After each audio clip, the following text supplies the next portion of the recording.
Advertencia, lo que viene a continuación es no apto para mentes aburridas. Las opiniones vertidas en este programa son de exclusiva responsabilidad de nuestra insaciable curiosidad. Señoras y señores, porque todo en la vida tiene su ciencia. Aquí comienza All You Need Is Love. El show de ciencia y tecnología más querido del mundo. Con la conducción del periodista Iván Rimaza. Un aplauso, bienvenidos a una nueva edición de All You Need Is Love. Completamente en vivo desde el estudio 75 de TV USACH y también completamente en vivo por la 94.5 FM Radio USACH. Hoy, ya te voy a contar, tenemos un capítulo especial, pero antes recordarte, no solamente estamos completamente en vivo por la tele, por la radio, sino que también nos puedes encontrar las repeticiones que hacemos los fines de semana en TV USACH, también de lunes a viernes a las 7:30 de la tarde e incluso en Spotify, YouTube. Si es que no quieres vernos en vivo, también están ahí grabados todos los capítulos y por todo Chile nos puedes ver también a través de la señal cable de Zapping y de Mundo Pacífico.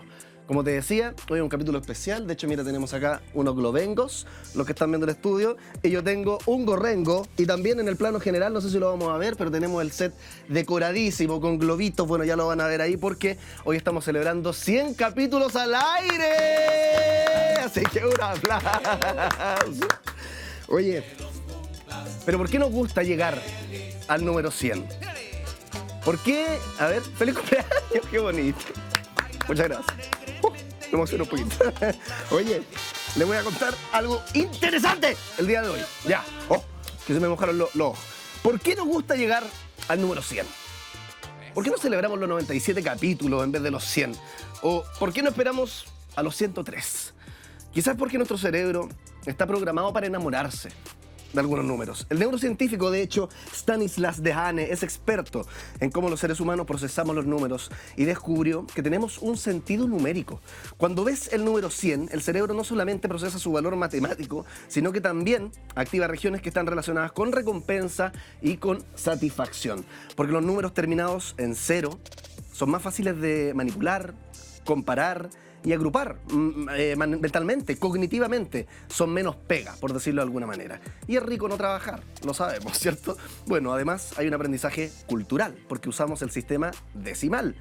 ¿Y por qué usamos el sistema decimal? Bueno, la respuesta está acá, en nuestras manos. Por nuestra anatomía, porque tenemos 10 dedos, entonces es lo más fácil. Pero no todas las culturas, ojo con eso, están obsesionadas con el número 100. Por ejemplo, los babilonios, como tenían un sistema sexagesimal, o sea, en base a 6, les encantaba el 60 y el 3600, ¿no? Que eran las versiones del 6 al cuadrado o 6 por 10, etc. Por eso quizás asociamos el 100 a completitud, porque es más fácil de procesar en nuestra cabeza. ¿Y por qué es más fácil de procesar? Porque tenemos 10 dedos.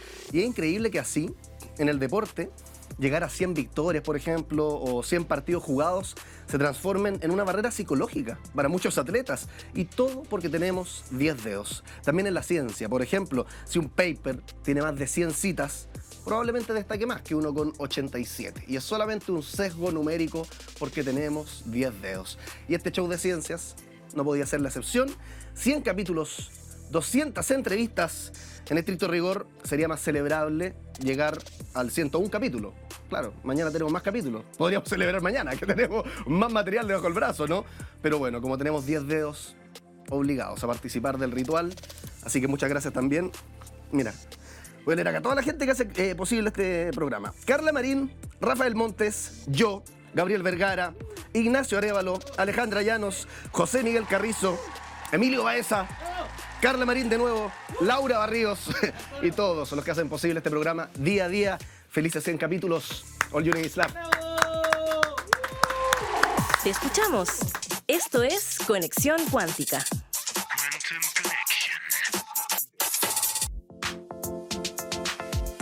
Los queremos leer en las redes sociales, por supuesto, porque estamos de cumpleaños y la idea de tener redes sociales no solamente es subir contenido y llenarnos de likes para que todos nos digan, ¡oh, qué populares son!, sino que también leer los comentarios de ustedes y por eso vamos a ver primero, porque subimos preguntas nosotros, nuestros reels, respondidas por los expertos. Así que revisemos lo último que subimos, que la verdad es que les fue bastante bien y generó ahí debate en redes sociales. Vamos a verlo. ¿Qué es ser ñuñoíno? Responde el experto.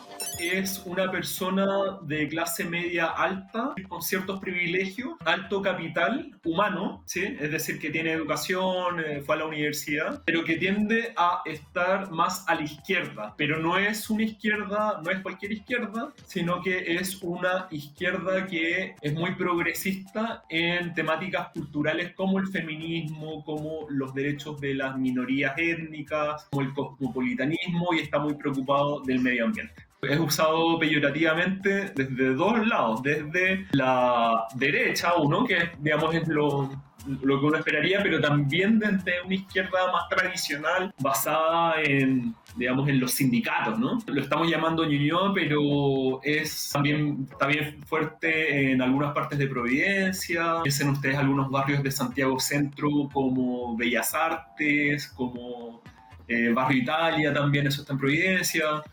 Barrio Brasil en Santiago. Parte de los contenidos que subimos día a día en nuestras redes sociales. A los amigos de la radio, les recuerdo, es @TVUSACH, @RadioUSACH, @DiarioUSACH y @USACHOficial. Todas esas plataformas tú las puedes encontrar también, si es que estás viendo la tele, escaneando el código QR que está a la derecha de tu pantalla. Aquí abajito lo escaneas como si fuera la carta de un restaurante, solo que en vez de irte a platos carísimos que van a llegar a tu mesa quién sabe en cuánto tiempo, te vas a ver contenido gratuito que va a llegar inmediatamente a tu celular. Así que revisemos también los comentarios que nos dejaron ustedes en las redes sociales. Ahí tienen sus 15 segundos de fama. ¿Qué es ser ñuñoíno? Y alguien ahí comenta, Tomás Lira, viva lo woke, viva lo progre, dice. Si no, la izquierda todavía estaría anclada en el obrerismo de inicios del siglo XX. El tomar otras banderas de lucha, dice Tomás, a quien le mandamos un saludo, como el feminismo, la lucha ambiental, las reivindicaciones de las disidencias sexuales han dado frescor y nuevo impulso a las luchas de las transformaciones sociales. Gracias, Tomás, por comentarnos. Otra persona acá, Karim, dice, ¿qué es ser ñuñoíno? Una izquierda postmoderna. Todo muy retórico, nada profundo y cero cambio estructural. Mira, como dos comentarios seguidos, pero con opiniones totalmente distintas de lo que es ser ñuñoíno, ¿no? Uno valorando el avance, uno podría decir, ideológico, cultural, moral, incluso valórico en ciertos aspectos, mientras que la otra persona, Karina, que también le mandamos un saludo gigante, lo deja más como en una cuestión panfletaria, entiendo yo, ¿no? Como que son banderas de lucha, quizás sin tanto contenido. También otra persona nos comenta ahí, vivo en Ñuñoa, soy progre, pero parece que no me da el bolsillo para ser ñuñoína. Claro, debe tener una casa en Ñuñoa, claro, se siente de izquierda, pero bueno, a todos nos pasa también, ¿no? Llegamos a fin de mes y decimos, ¿en qué momento voy a ser de la clase media alta? Por eso hay tantos sociólogos que dicen que la clase media es un invento, ¿no? Es un invento para sentirnos de alguna manera separados de la clase obrera, que al final es a lo que pertenecemos el 90% de las personas en este país. Y el último comentario que sale también ahí en las pantallas dice, neo-hipsters. Ah, claro. De alguna manera, los ñuñoínos de ahora son los hipsters del 2010, por ejemplo, ¿no? Aquellos que, y lo mencionaba de hecho el experto Naim Bro, sociólogo de la Adolfo Ibáñez, en barrios como Las Tarrias, Barrio Brasil, yo diría que incluso Barrio Yungay en Santiago, si bien la billetera no es la misma probablemente que comprarse una casa en Ñuñoa, ideológicamente comparten hartos valores. ¿Te gustó? Seguimos con más. All You Need Is Love. Y ahora, ¿quién podrá explicarnos?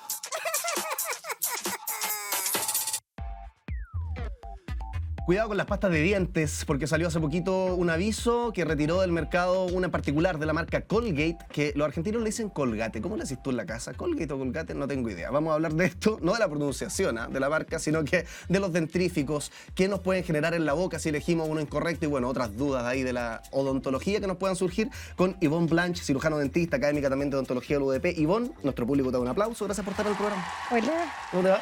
Bien, gracias. ¿Cómo te va a ti? Bien, bien. Oye, Ivonne, danos un poquito de contexto porque sabemos que se retiró una pasta de dientes del mercado, justamente marca Colgate, se dio un aviso. No son todas las de esta marca, sino que uno en específico.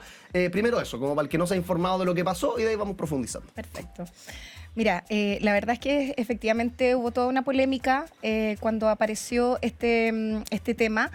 Donde hubo un reporte de casos en donde un paciente reportaba una suerte de reacción alérgica al interior de su boca, ¿cierto?, en las mucosas, y se atribuía esta reacción a uno de los componentes de la pasta dental.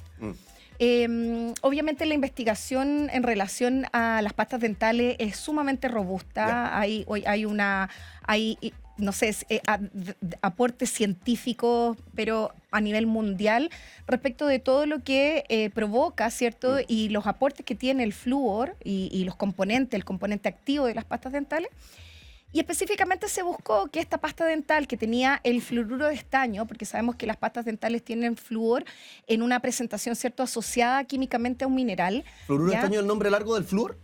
Lo que pasa es ¿O que es otro tipo de flúor? No, lo que pasa es que el flúor nunca está libre. ¿ya? Ya. Siempre tiene que estar asociado químicamente a otro componente, ¿ya? Porque no es un compuesto que libre pueda ser usado, esa es la naturaleza de debe un ser gas. muy volátil, qué sé Exacto, yo. muy volátil. Entonces, para efectos de las pastas dentales y para sus componentes y para el efecto anticaries que está comprobado y lo que la ciencia obviamente avala, este componente, ¿cierto? El fluoruro de estaño, que es una de las formas de unión que tiene en las presentaciones de pastas dentales y que obviamente también comprobado su efecto anticario, su efecto contra la sensibilidad dentaria y contra algunos grados de inflamación en las encías, se vio que este compuesto de alguna forma podría ser el causal de esta irritación. Ya.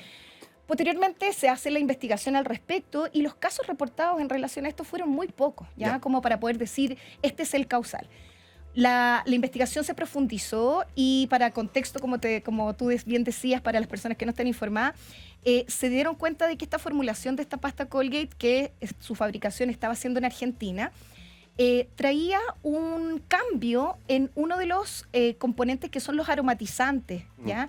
Y finalmente se atribuye al mentol, al componente, digamos, que le da el sabor mentolado, ¿cierto?, a las pastas, la reacción que tuvo en la mucosa esta pasta.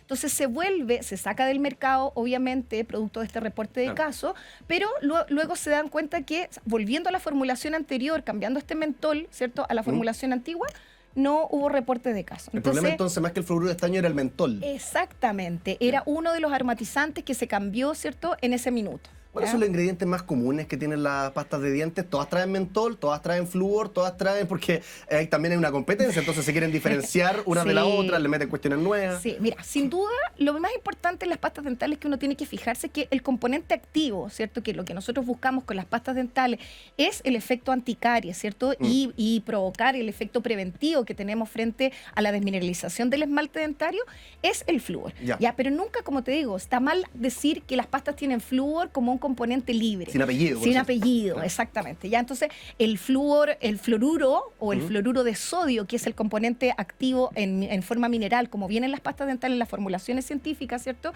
es el componente principal. Y de ahí vienen un montón de otros ingredientes que le dan la gomosidad, por ejemplo, el componente que permite el aglutinamiento, ¿cierto?, y tener esta forma de pasta como uno la conoce. Vienen los detergentes también, ¿cierto?, que también son variables y que también muchas veces estos han tenido más reportes de casos de reacciones a lo mejor alérgicas. Cambiando la pasta o cambiando el componente, ¿cierto?, de detergente, puedes hacer perfectamente que un paciente siga teniendo un aporte de flúor, que es lo que necesitamos, ¿cierto?, y es lo que está comprobado que tiene el efecto, ¿cierto?, que buscamos para la prevención. Sin necesidad de dejar de usar flúor, ¿cierto?, en la presentación de la pasta que tú estás buscando. Oye, te preguntaba esto porque muchas veces yo me hago la duda, en particular con los enjuagues bucales, por ejemplo. Que yo siento que ahí, si bien no vamos a decir que no hacen nada, pero hay harto de generar una necesidad del mercado de la odontología, siento yo. Totalmente. ¿Sí? Ya, perfecto. Totalmente de no estoy acuerdo. tan loco. No, pero para con nada. las pastas de dientes es un poco distinto, porque la pasta de dientes uno puede decir es más necesaria que el enjuague bucal. Dicho esa aclaración, hay pastas de dientes que de repente quieren escapar también a esto como del mercado y se hacen unas pastas como orgánicas. ¿Qué es lo que tiene que tener entonces como mínimo una pasta? Porque lo rico de la pasta, o más que lo rico, lo útil de la pasta es que sea abrasivo, es decir, cualquier pasta tenga o no tenga flúor va a ayudar versus ninguna pasta, o tiene que tener flúor. Tiene que tener flúor. Ya. O sea, la evidencia científica, como nuevamente vuelvo a repetir, es robusta y es totalmente comprobado a nivel mundial, a nivel de estudios científicos de alta calidad, de que el flúor es el componente activo que va a producir la prevención, ¿cierto? Y el fortalecimiento del esmalte dentario frente a el proceso de caries. Algo que me raspe no basta, digamos, para sacar la El mugre del abrasivo momento. es un componente extra que podría de alguna forma. En el fondo lo abrasivo tiene que ver con que nosotros estamos desorganizando unas bacterias que se empiezan a adherir al esmalte dentario. ¿Ya? Entonces lo que nosotros queremos es entender, ¿cierto? Yo siempre digo esta frase que en realidad no es mía, tengo que decir que es prestada también de un investigador brasilero, en donde la ignorancia se combate con ciencia, ¿ya? Y cuando tú entiendes que el proceso de caries o la enfermedad de caries no es una enfermedad solamente por el consumo de azúcar o por falta de cepillado, sino que tiene que ver con la alimentación, con los hábitos, o sea, principalmente el mayor componente que tiene que ver con la prevención de caries tiene que ver justamente con el cepillado de dientes, ¿ya? Y lo que nosotros queremos es desorganizar una película, por decirlo así como de una manera más coloquial, una película de bacterias que adhiere a los dientes, al esmalte dentario, y cuando nosotros cepillamos los dientes lo que estamos haciendo es desorganizar esas bacterias que se están pegando a nuestro esmalte y que van a generar cambios de pH, cambios en la microbiología que existe en este ecosistema oral, y para generar una disbiosis, que en el fondo es un concepto que quiere decir un desequilibrio, ¿cierto? En este ecosistema, y que va a hacer que los dientes empiecen a perder minerales. Por lo tanto, ¿cuál es el componente principal? El flúor. ¿Por qué? Porque el fluoruro lo que va a hacer es a favorecer que los minerales que se pierden cuando baja el pH de la boca se vuelvan a integrar al esmalte dentario. Entiendo. ¿Ya? Entonces, si nosotros no tenemos flúor en las pastas, estamos de alguna forma poniéndole un poquito de detergente, estamos poniéndole a lo mejor un poquitito de sabor, a menta, algo, pero lo que realmente hace un efecto y lo que realmente nosotros necesitamos para prevenir las caries justamente es que la pasta tenga flúor. ¿Ya? Estamos conversando con Yvonne Blanch sobre los distintos dentríficos que existen, pastas dentales, porque había una en particular que nos generaba problemas, inflamaciones, y se retiró del mercado, pero luego nos dimos cuenta que era solamente el mentol. De hecho, interesante la aclaración que nos está haciendo acá, porque el flúor es lo que más importa, los sabores y todas esas cuestiones son al final los accesorios, ¿no? Si es que es de tutti frutti, si es que es de menta, da un poco lo mismo, mientras tenga flúor y sea una pasta dental que se comercialice. Lo otro que te comentaba, Yvonne, y que quería retomar, tiene que ver con esto del enjuague bucal.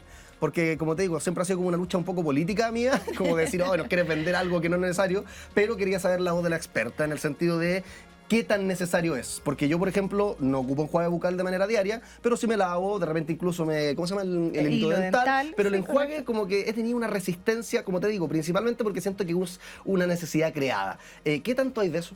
Totalmente de acuerdo contigo, ¿ya? Las pastas, a ver, como para retomar, el flúor va a ser siempre el efecto que nosotros buscamos a través de un contacto tópico, un contacto directo con la superficie del diente, ¿ya? Por lo tanto, una de las cosas que aquí, ojalá esto sea bien masivo, porque una de las cosas que todo el mundo hace mal es que se enjuaga después de cepillarse los dientes. ¿Ya? Yo no sé si tú sabías eso, pero que cuando uno aplica la pasta con agua, uno debe cepillarse los dientes, obviamente, para lograr este efecto que yo te explicaba anteriormente, en donde desorganizamos, ¿cierto?, lo que está entre nuestros dientes, usar el hilo dental para remover, ¿cierto?, todo lo que queda entre medio de los dientes. Luego, escupir a lo mejor el exceso, ¿cierto?, de este detergente, de la espuma que genera la pasta dental. Y finalmente, uno no debiera enjuagarse. Y lo que nosotros normalmente hacemos, lo que la mayoría de la gente hace, es enjuagarse con agua. Se debería escupir la pasta y listo. Exactamente, escupir el exceso de pasta y listo. Ese debiera ser el efecto para que nosotros tengamos justamente la remineralización en el esmalte. ¿Ya? Entonces, ¿qué pasa con el enjuague? El enjuague viene a ser también un aporte de flúor que viene también en unas concentraciones que son diferentes a las pastas dentales y que de alguna forma, de manera tópica, podrían, ¿cierto?, dar esta sensación de que cuando yo me enjuago, mi boca queda con flúor. Pero si yo no me enjuago con la pasta de dientes, ¿cierto?, y la mantengo, como te lo acabo de explicar, y de esa forma tenemos el efecto tópico, el enjuague vendría a ser un accesorio, un complemento de una técnica de cepillado que está adecuada. O sea, aquí lo que hay que tomar el peso es que una buena técnica de cepillado con una pasta fluorada va a ser el top, ¿cierto?, para poder hacer prevención de caries de manera efectiva. Ahora, este ingrediente, como para hacer un poco de historia, porque supongo que los años que llevas trabajando como cirujano dentista no es primera vez que una pasta aparece y que genera algún tipo de irritación o efectos adversos. ¿Cuáles son las que en general los ingredientes que suelen ser problemáticos o está muy raro como para generar un patrón? No. La verdad es que, claro, son pocos los casos reportados. Y es verdad, como dices tú, más que el componente de flúor, se ha generado más estudios en relación, por ejemplo, a los detergentes. Ya. ¿Te acuerdas que te hablaba que uno de los componentes Sí. de la pasta dental es el detergente, que es lo que genera la espuma, ¿cierto? La espumosidad, ¿cierto? En la pasta que uno utiliza. Uno de los detergentes más utilizados es el lauril sulfato de sodio, ¿ya? Y este lauril sulfato de sodio ha reportado más casos, ¿cierto? De pronto de una irritación en las mucosas que se llama mucositis, y esta irritación obviamente es la que tiene más causas o casos reportados a nivel como mundial. ¿Qué es lo que se hace? Se cambia a una pasta que no tenga ese detergente, Ya. ¿cierto? Y ocupen otro detergente en alguna marca comercial diferente. Oye, Ivonne, y es recomendable, así como yo me acuerdo, siempre me he grabado una vez que fue el dentista y me dijo, oye, ¿hace cuánto que no cambia el cepillo de dientes? Ya. Y le dije, no sé, 6 meses. Me dijo, chuta, ya deberían lo cambiado hace rato. Me dice, y yo, ¿cómo? No hay plata para tanto. Sí. Y son re baratos en realidad, pero uno Sí. inventa excusas. Ya, así como el cepillo de dientes hay que cambiarlo frecuentemente, uno debería estar cambiando también, por ejemplo, la pasta de dientes. Solamente si te genera algún tipo de reacción. Ya. Ya, que es como lo que te decía, si la pasta a ti te acomoda, y por eso que vamos a hablar a lo mejor de que la recomendación debiera hacerla tu dentista, ya, porque en el fondo nosotros aquí en Chile tenemos un mercado que tiene las pastas completamente bien etiquetadas, ¿ya? El Instituto Nacional, ¿cierto?, de Salud, ¿cierto?, y el ISP, ¿cierto?, que son los encargados, ¿cierto?, del etiquetado y de todo lo que va a ir en el comercio como farmacológico. Ujú. Tiene bien marcada la concentración de flúor que tiene esa pasta. Ah, ¿ya? ya. Y nosotros las pastas que nosotros utilizamos, sobre 1.500 partes por millón, 1.450, 1.500 partes por millón, son todas las pastas que utilizamos los adultos. Oye, y acá, ¿Ya? perdón que te interrumpa, Sí, pero sí, comparado con los bloqueadores solares, yo siempre los dermatólogos dicen, basta con tantito FPS, sobre el cierto FPS ya estáis como exagerando. Ya. Con las pastas de dientes también basta desde una cierta cantidad de flúor, y si Sí. es que yo me vuelvo loco y digo, que no la de 1.000.000 de flúor, también va a ser innecesario. Sí, totalmente, Ya. totalmente. Es decir, en general, está también el respaldo, ¿cierto?, de la evidencia dice que nosotros tenemos que utilizar pastas sobre los 1.450, 1.500 partes por millón para que te Ya, dure de ahí para arriba está todo de ahí bien. para arriba, que son las pastas que se comercializan en general como pastas en farmacológicas, ¿cierto?, pasta farmacéutica. Esto está todo bien normado y bien estipulado, ¿cierto?, en las normas ministeriales de salud, ¿cierto? Y en ese caso, nosotros todas las pastas que utilizamos tienen el componente activo en una concentración adecuada para causar esta prevención, ¿ya? Así que no tendríamos que pensar en que una pasta con mayor concentración puede generar un efecto. Ahora, la indicación igual tiene que ser realizada por el odontólogo, porque existen pastas con mayor concentración. Y en estos casos, obviamente estamos hablando de pacientes que tengan un mayor riesgo, ya pacientes que tienen algunas condiciones, ya sea intraorales por mayor riesgo porque tienen alteraciones en su esmalte, porque vienen con algunas alteraciones a lo mejor motrices para tener una buena técnica de Ya. cepillado. O sea, hay ciertas indicaciones médicas, específicamente odontológicas, en donde nosotros vamos a decir, este paciente requiere un tratamiento especial con una concentración mayor. Y Ya. para eso son pastas terapéuticas que tienen 2.500 o Sí. 5.000 Son partes más por caras millón, también. pero son más caras y tienen un uso terapéutico. Ya. ¿Ya? O sea, es un tratamiento Súper. eventual. Y bueno, ¿Ya? te habrás dado cuenta que en este programa tenemos preguntas fascinantes, Sí. pero también tenemos juegos, como por ejemplo, La ruleta. y ya la tenemos sobre mi escritorio de conductor, esta ruleta, que no hay que asustarse porque cada uno de estos colores, Ivonne, se corresponde, como profesora lo sabrás, que mejor que jugar para aprender. Cada una de estas preguntas, o sea, colores se corresponde con una pregunta justamente que haría un niño, niña, persona que está viendo este programa, preguntas curiosas sobre la odontología. Perfecto. Que le hacen al dentista, generalmente pueden ser medias preguntas tontas incluso, pero la idea es responderla lo mejor que podamos. ¿Te Ok, parece? me parece. Giremos la ruleta entonces a la cuenta de 1, 2 y 3, mientras conversamos con Ivonne Blanch, cirujano dentista, académico también en odontología de la Universidad Diego Portales. Estamos hablando sobre las pastas de dientes, nuestros dientes naturalmente, y cómo cuidarlos en base a ciencia. Se detiene en el color amarillo la ruleta. Vemos qué pregunta se corresponde con el color amarillo. ¿Los dientes de leche son de leche? ¿Qué dice la experta? Ya, es una pregunta bien interesante. Bueno, en particular yo te cuento que yo atiendo niños, yo soy odontopediatra. Entonces, es una pregunta que muchos papás nos hacen y que tiene que ver con el color de los dientes. Ya, no son de leche, efectivamente. Lo que pasa es que los dientes primarios o los dientes temporales, los que se caen, son dientes que tienen un grosor, un espesor, tienen los mismos tejidos que tienen el diente de un adulto. Ya tiene un esmalte, tiene una dentina, tiene una pulpa, pero en grosor es un poquito menor. Entonces, ¿qué es lo que ocurre con eso? Los que sabemos un poquitito de la refracción de la luz y eso, hace que el tejido se vea un poquito más blanco. Se ve, por la refracción de la luz, hace que se vea más blanco. Y por eso que se llamaron antiguamente, ¿cierto?, los dientes de leche. Y asociado a los lactantes, asociado a eso. Ya, pero no es que sean de leche y no que sean menos importantes. Y si se parecen tanto a los dientes de un adulto, ¿por qué se caen? Bueno, porque nosotros somos una especie que se llama bifiodontos, ¿ya? Y nosotros al ser bifiodontos tenemos dos denticiones. Una dentición primaria que está programada genéticamente para que en algún momento la información de este diente comienza a reabsorber la raíz del diente de leche. El diente permanente va haciendo como su camino para poder salir, ¿cierto?, dentro del hueso y dentro de la arcada dentaria. Comienza a reabsorber la raíz de este diente, el diente se empieza a soltar y se cae, para poder dar el espacio, ¿cierto?, y la oportunidad a los dientes permanentes para tener su ubicación correcta, ¿cierto?, Bueno. en la boca. No son de leche, entonces ya No me saco son la de duda. leche. Ivonne Blanch, cirujano dentista, académica de odontología UDP. Muchas gracias por estar en el programa. Nuestro público te da un aplauso. Gracias a ti. Seguimos con más. ¿Les parece, chiquillos, chiquillas y chiquilles? All You Need is Love. La máquina del tiempo. Hoy estábamos hablando recién de los dientes de leche. ¿Cómo era la leche en la antigüedad? Viajemos en el tiempo para descubrirlo. La domesticación de animales partió hace más de 10.000 años, con comunidades neolíticas que empezaron a domesticar cabras, ovejas y vacas para obtener la leche como fuente nutritiva. Y en el principio de los tiempos podríamos decir que era un consumo inicial bastante limitado, porque muchas poblaciones eran intolerantes a la lactosa. La leche de hecho se consumía principalmente fermentada en forma de quesos o yogures para facilitar su digestión. Y los métodos de ordeño en esa época, entenderás que no estaban cruzados por la tecnología como hoy día, sino que eran bastante rudimentarios. Se hacían manualmente. La leche se almacenaba en vasijas de barro o derechamente pieles de animales. Y el valor cultural y religioso que tenía la leche era absoluto comparado con hoy día, que uno dirá qué valor religioso tiene la leche, pero en la antigüedad la leche era símbolo de fertilidad y de vida en diversas culturas, como por ejemplo en Egipto, India y Mesopotamia. Avanzó el tiempo, avanzó también la leche y se expandió el ordeño. Se consolidó el uso de vacas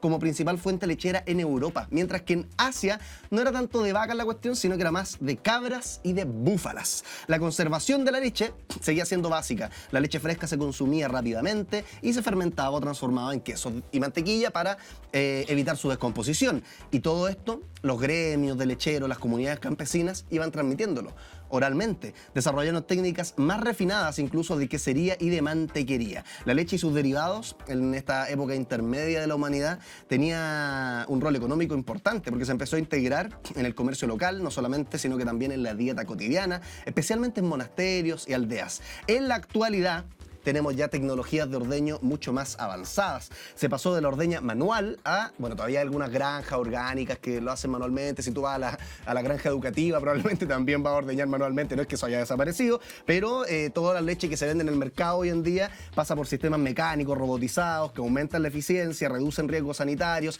Siempre hay activistas animales que critican que a través de la tecnología se puede generar incluso más sufrimiento en los animales, ¿no? Lo hemos hablado acá en el programa. Entonces, te genera mayor producción, pero ¿a qué costo? Eso siempre es importante, mantener algún tipo de sostenibilidad al respecto. Lo importante con la leche, yo les decía antes, se almacenaba así en cuero, en tarro, al aire libre.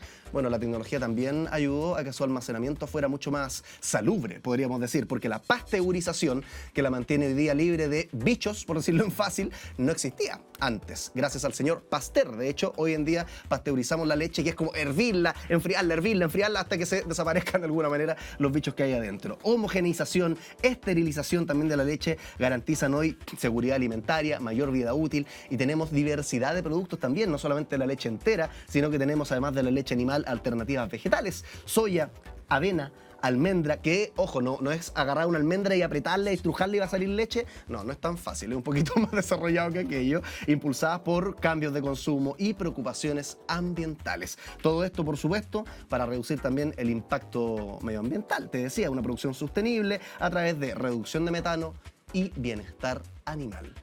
¿Cómo ha cambiado el ordeño de la leche? Pasar de ser intolerante a la lactosa y que se me pudra la leche por no tener dónde guardarla, a poder pasteurizarla, meterla a un refri y ordeñar con tecnología. La máquina del tiempo, hacemos una pausa y seguimos con más All You Need Is Love. Hagamos la corta. Ciencia al paso.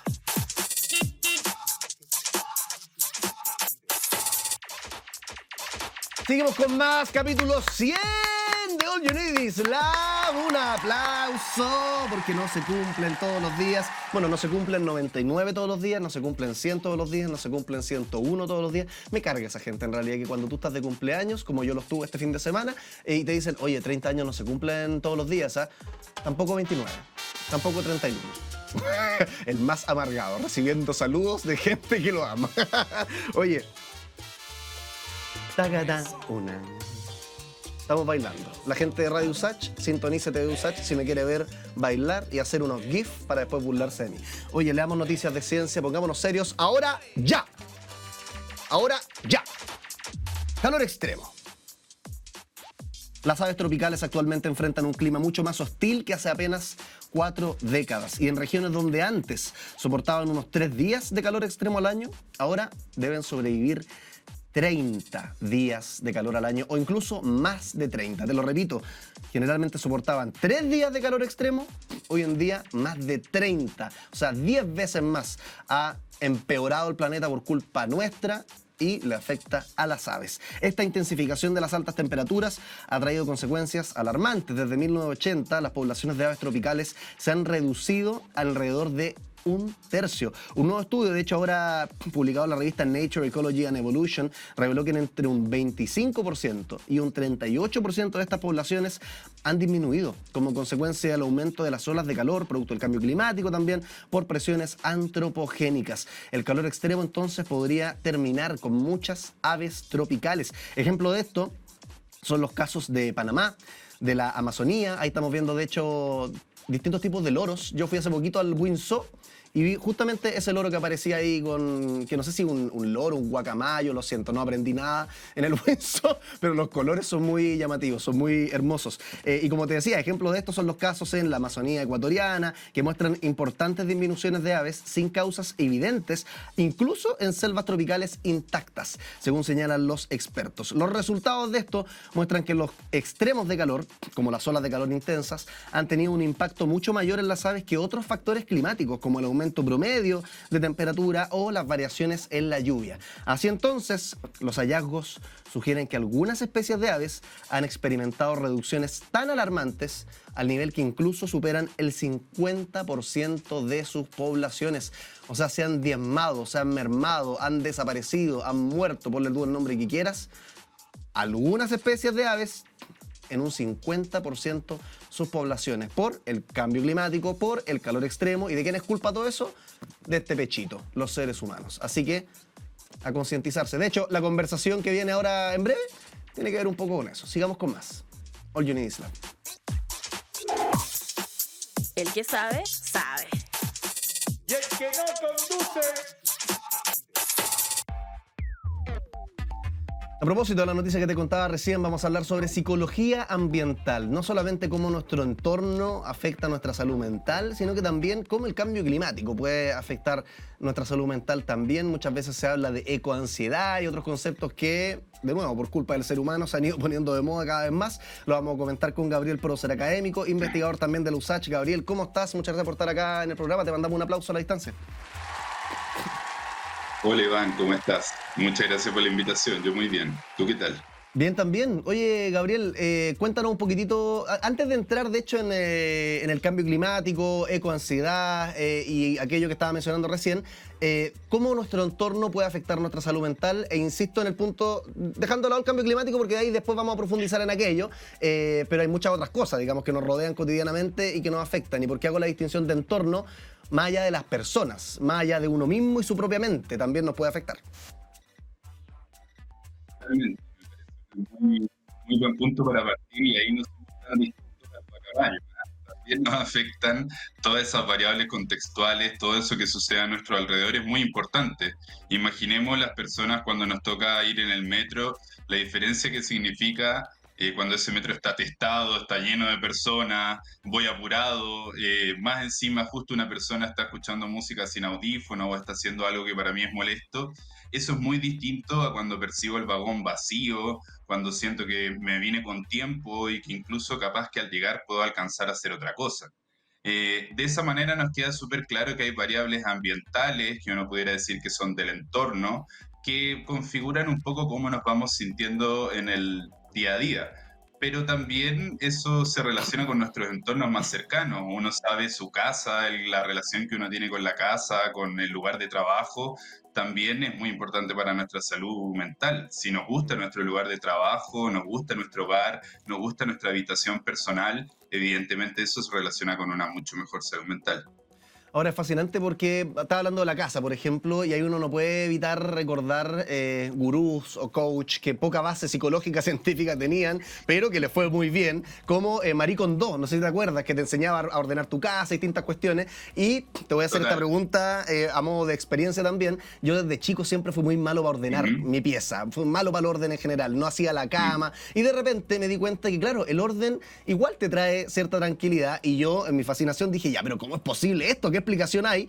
Y parece, y ahí te voy a dejar a ti desarrollar más, pero claro, es como ver menos ruido, por decirlo así, es menos carga cognitiva para nuestra cabeza, entonces como que nos relajamos un poquitito, ¿no? ¿Qué es lo que nos pasa en nuestra casa y el orden más allá de lo que es el Feng Shui, digamos?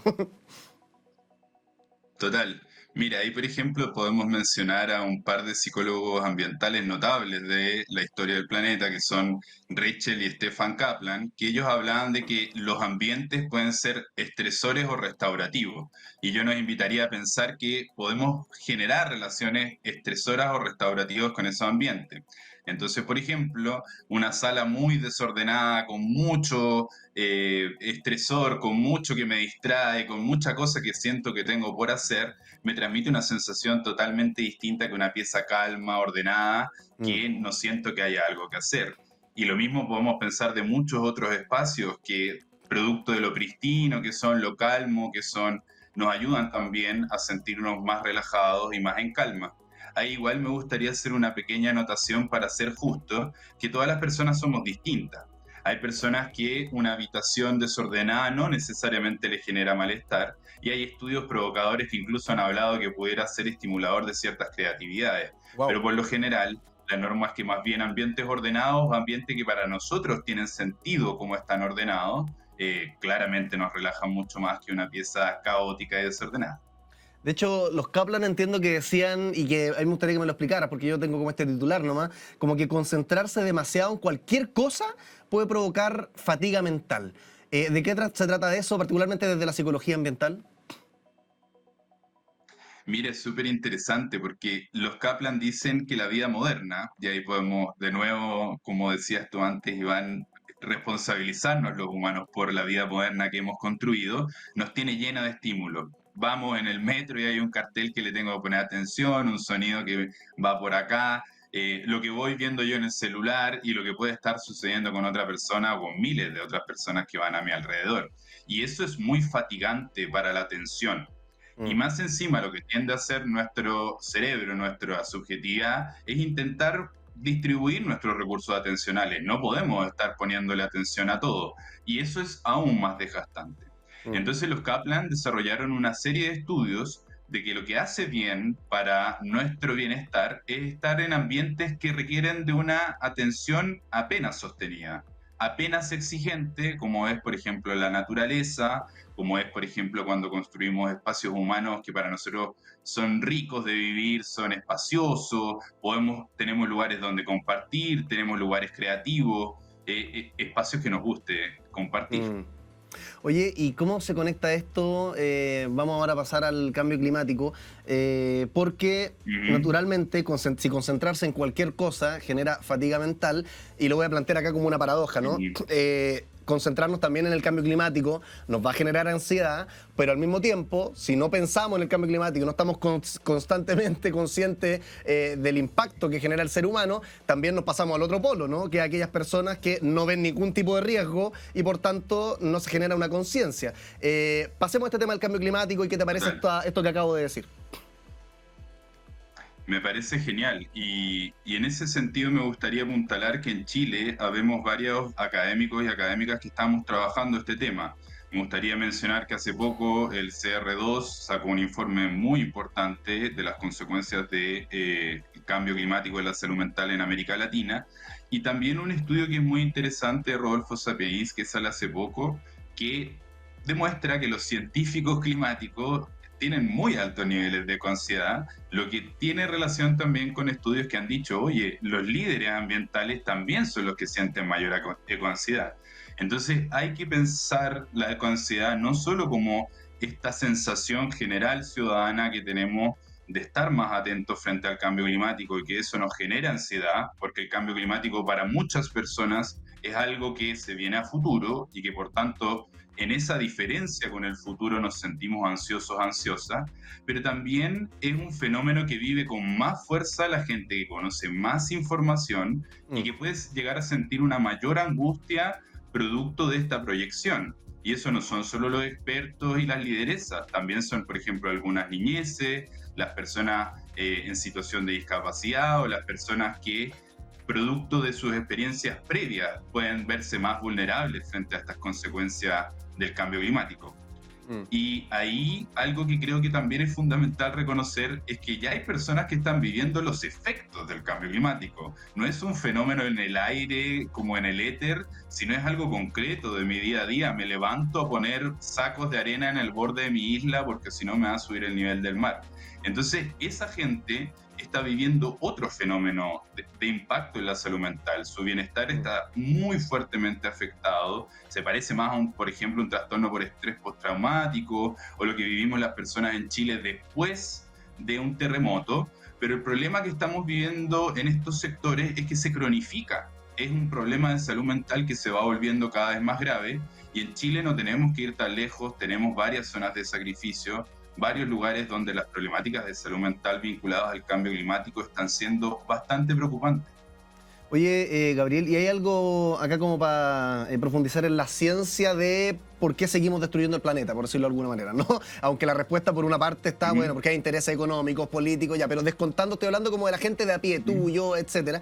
No es lo mismo decirle a alguien, oye, déjate de usar el auto todos los días porque, no sé, genera emisiones y esto a largo plazo puede generar un impacto en el planeta, que decirle, oye, déjate de usar el auto porque a fin de mes te vas a ahorrar 150 lucas en benzina, ¿no? Como es mucho más a corto plazo, mucho más práctico, mucho más tangible que esto otro que va a pasar quién sabe cuándo. Hay como una naturaleza en nuestra, o una propensión mental a no poder tangibilizar las cosas que están como muy a largo plazo, ¿no? Súper. Yo creo que estás bastante en lo cierto y los psicólogos ambientales estamos utilizando al menos teorías que estarían alineadas con lo que tú dices. Por ejemplo, Robert Gifford, que es un gran psicólogo ambiental canadiense, él habla de los dragones de la inacción, ¿ya? Y con dragones de la inacción quiere decir que hay barreras psicológicas tan, pero tan grandes que pudiéramos llamar que son dragones. Y una de esas, por ejemplo, es aquellas personas que sienten que el cambio climático no es algo próximo, ni espacial ni temporalmente. Entonces yo puedo decir, bueno, a mí me queda tiempo todavía antes de que el cambio climático sea algo importante.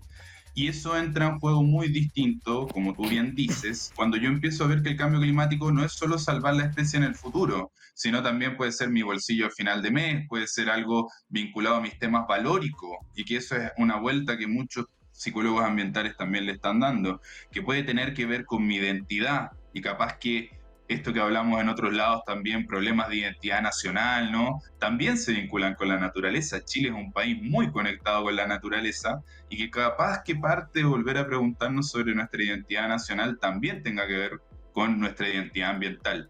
Entonces lo que quiero decir es que esto que pudiéramos llamar la conducta proambiental es muy complejo. Porque, por ejemplo, una persona que en un lado está con rabia, con pena, con ansiedad, puede que no actúe para nada. Pero en cambio, si esa persona es una lideresa de Quintero Puchuncaví, por ejemplo, esa rabia, esa ansiedad es movilizadora. La tiene ahí liderando. Es lo que día a día la para y le dice, oye, mañana voy a ir a actuar como ninguna otra persona tal vez en el país frente al medio ambiente.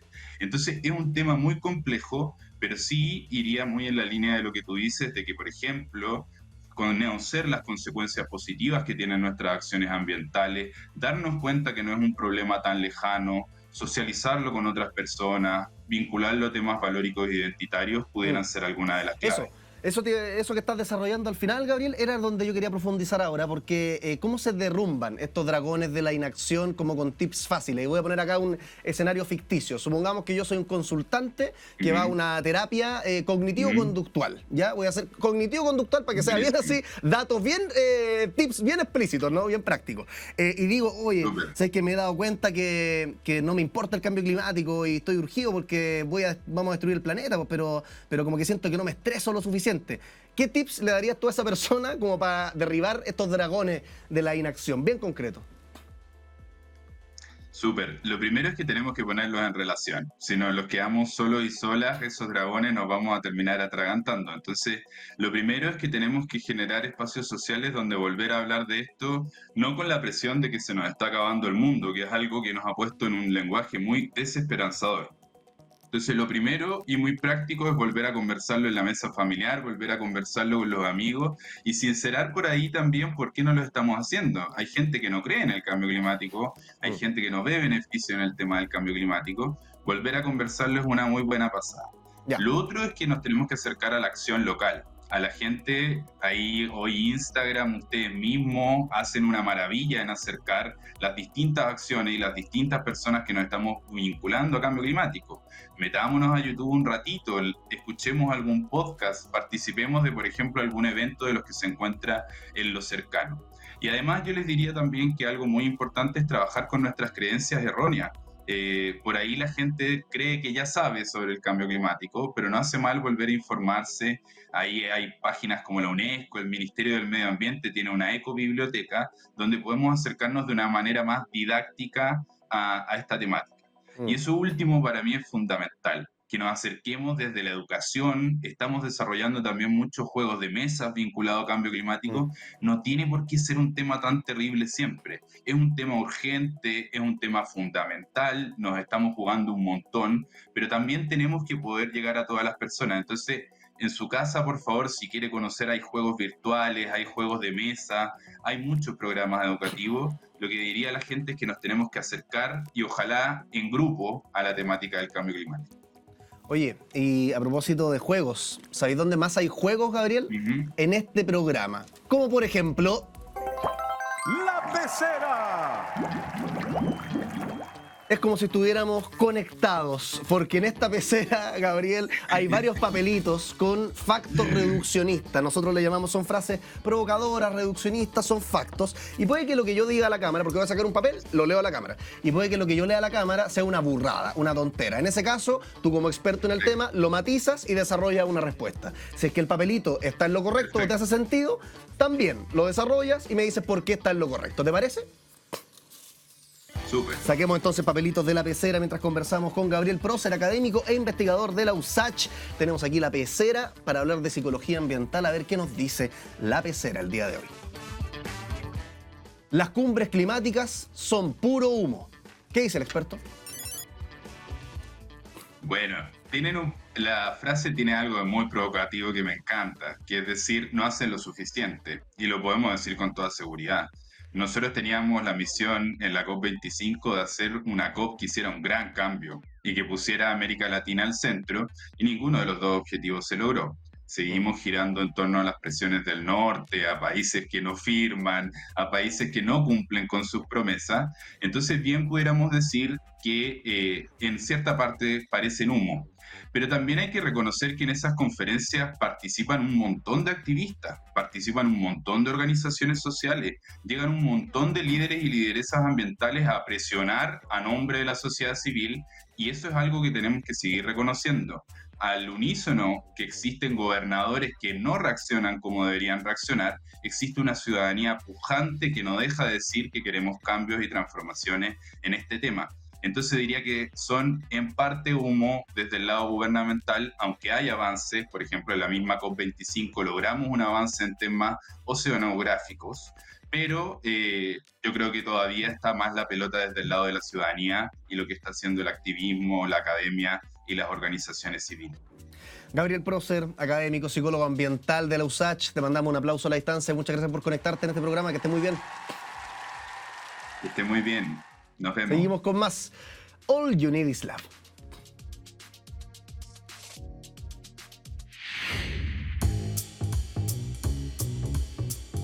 Hablamos de muchas cosas, hoy tenemos capítulo aniversario, 100 capítulos al aire, por lo mismo te preguntaba al principio del programa, ¿por qué nos gusta llegar al número 100? Bueno, la respuesta es media larga, pero al final se llega a que tenemos 10 dedos de la mano. Por tanto, ocupamos un sistema decimal. Por tanto, estamos acostumbrados a que los números redondos terminen en 0 y eso nos trae mayor placer a nuestra cabecita que le gusta no trabajar y ver números terminados en 0. Todo porque tenemos 10 deditos. También hablábamos en la primera mitad del programa sobre nuestros dientes. ¿Qué pasa con esta pasta dental de Colgate que se retiró del mercado porque tenía algo problemático con el mentol? Bueno, aprendimos mucho, no solamente de pastas dentales, sino que también de nuestros dientes, que no son de leche los que se nos caen cuando somos guaguas, por ejemplo. Y también hablábamos recién sobre psicología ambiental, cómo nuestro entorno afecta nuestra salud mental, nuestro bienestar, y no solamente el cambio climático, saber, ponte tú, que el mundo se va a acabar en 100 años más, por supuesto que a todos nos genera ansiedad, pero también el lugar que habitamos, si está ordenado, desordenado, el metro, la micro y tantos otros lugares. ¿Te gustó? Espero que sí. Nos encontramos en otra edición, como siempre, completamente en vivo a las 11 de la mañana, completamente en vivo por Radio USACH, TV USACH. Que estén muy bien. Será hasta otra. Chao, chao.